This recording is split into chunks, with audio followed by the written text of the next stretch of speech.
Charlotte's Web by E.B. White. Chapter 5. Charlotte. The night seemed long. Wilbur's stomach was empty and his mind was full. And when your stomach is empty and your mind is full, it's always hard to sleep. A dozen times during the night, Wilbur woke and stared into the blackness, listening to the sounds and trying to figure out what time it was. A barn is never perfectly quiet.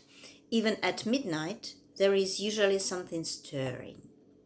The first time he woke, he heard Templeton gnawing a hole in the grain bin. Templeton's teeth scraped loudly against the wood and made quite a racket. That crazy rat, thought Wilbur. Why does he have to stay up all night, grinding his clashes and destroying people's property? Why can't he go to sleep like any decent animal? The second time Wilbur woke, he heard the goose turning on her nest and chuckling to herself. "What time is it?" whispered Wilbur to the goose. Probably about 11:30, said the goose. "Why aren't you asleep, Wilbur?" "Too many things on my mind," said Wilbur. "Well," said the goose, "that's not my trouble. I have nothing at all on my mind, but I have too many things under my behind. Have you ever tried to sleep while sitting on 8 eggs? "No," replied Wilbur. "I suppose it is uncomfortable." "How long does it take a goose egg to hatch?" Approximately 30 days all told," answered the goose. "But I cheat a little. On warm afternoons, I just pull a little straw over the eggs and go out for a walk." Wilbur yawned and went back to sleep. In his dreams, he heard again the voice saying, "I'll be a friend to you. Go to sleep. You'll see me in the morning." About half an hour before dawn, Wilbur woke and listened. The barn was still dark. The sheep lay motionless. Even the goose was quiet. Overhead, on the main floor, nothing stirred. The cows were resting, the horses dozed. Templeton had quit work and gone off somewhere on an errand. The only sound was a slight scraping noise from the rooftop, where the weather vane swung back and forth. Wilbur loved the barn when it was like this, calm and quiet, waiting for light. Day is almost here, he thought. Through a small window, a faint gleam appeared. One by one the stars went out. Wilbur could see the goose a few feet away. She sat with head tucked under wing. Then he could see the sheep and the lambs. The sky lightened. "Oh, beautiful day, it's here at last. Today I shall find my friend." Wilbur looked everywhere. He searched his pen thoroughly. He examined the window ledge, stared up at the ceiling, but he saw nothing new.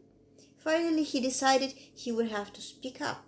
He hated to break the lovely stillness of dawn by using his voice, but he couldn't think of any other way to locate the mysterious new friend who was nowhere to be seen.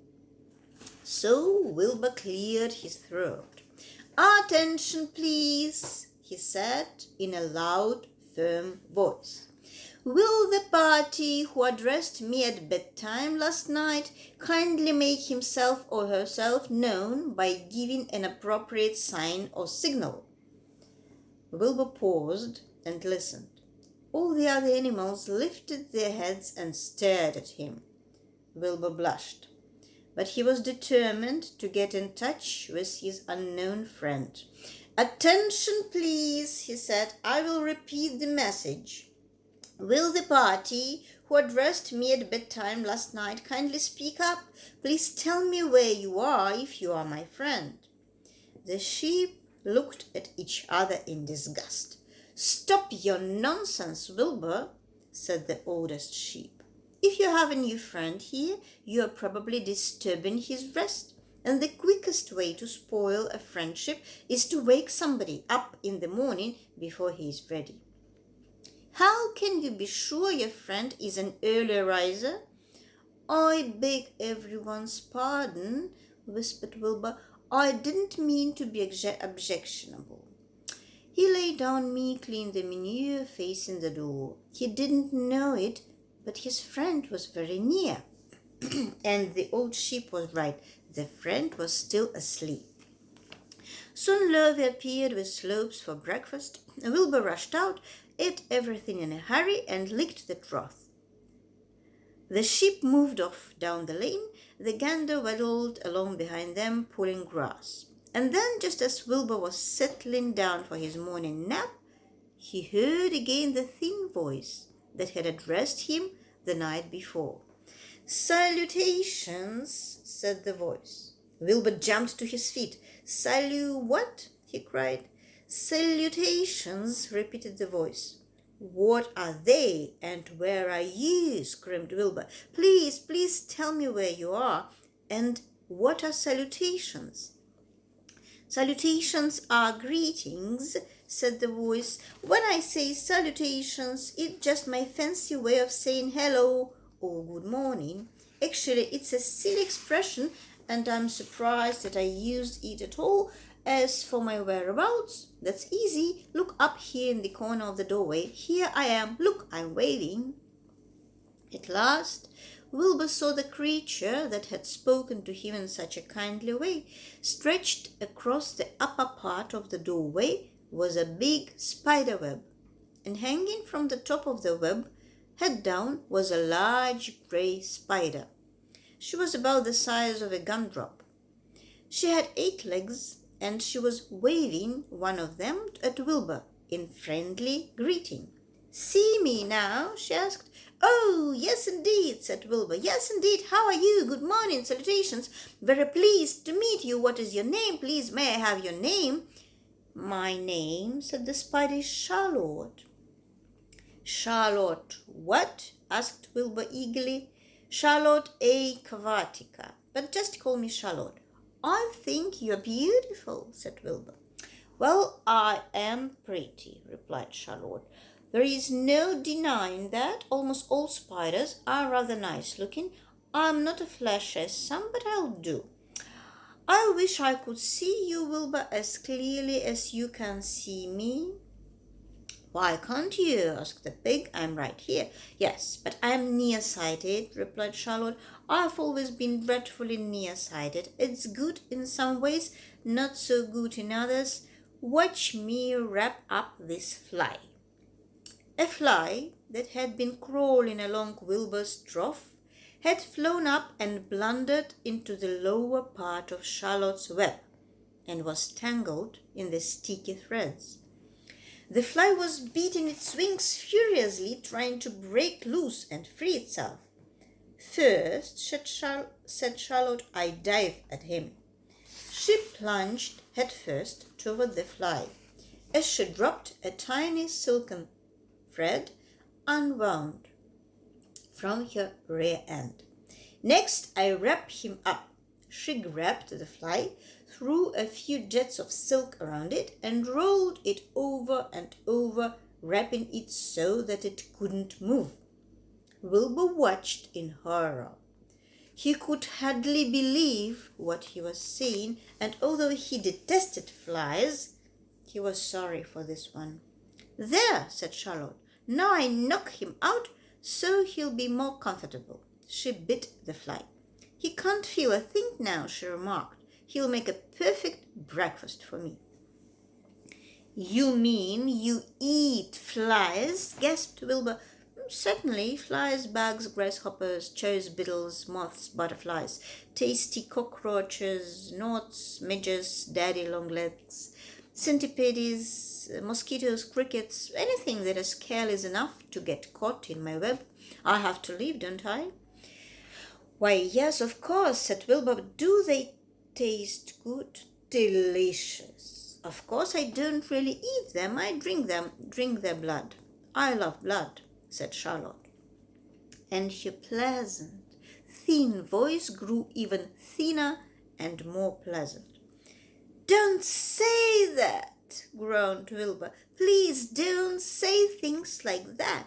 Why not? It's true, and I have to say what is true.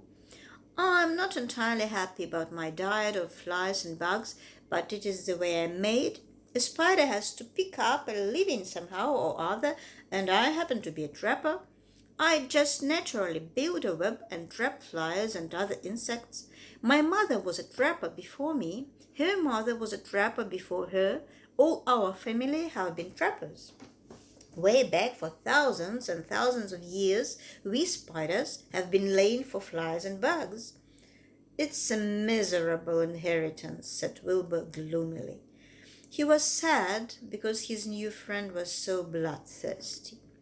Yes, it is, agreed Charlotte, but I can't help it. I don't know how the first spider in the early days of the world happened to think up this fancy idea of spinning a web, but she did, and it was clever of her too. And since then, all of us spiders have had to work the same trick. It's not a bad pitch on the whole. It's cruel, replied Wilbur, who didn't intend to be argued out of his position. Well, you can't talk, said Charlotte. You have your meals brought to you in a pail. Nobody feeds me. I have to get my own living. I live by my wits. I have to be sharp and clever lest I go hungry.